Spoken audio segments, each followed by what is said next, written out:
Hello' everyone. March মাহটো মোৰ খুবেই প্ৰিয়, আপোনালোকে জানেনে? এই মাহতে মোৰ বাৰ্থডে। পিছে আজি মোৰ বাৰ্থডে নহয় বাৰু, মোৰ বাৰ্থডেলৈ দুদিনমান সময় আছে।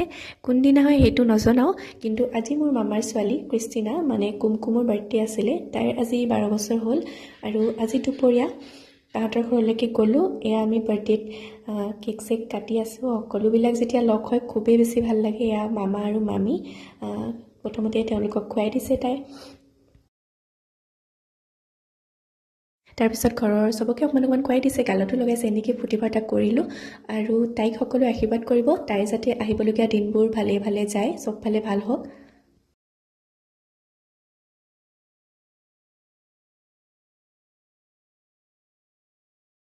কেক কটা, গালত লগোৱা সকলোবিলাক হৈ গৈছে আৰু তাৰপিছত অকণমান ফটো ছেশ্যন হ'ল। চবেই ফটো মাৰিলোঁ তাইৰ লগত একপি একপি আৰু তাৰপিছত আমি খোৱা বোৱা কৰিলোঁ আৰু ভিডিঅ'টো ইমানেই আছিলে। আৰু আপোনালোকৰ বাৰ্থডে কেতিয়া জনাব দেই।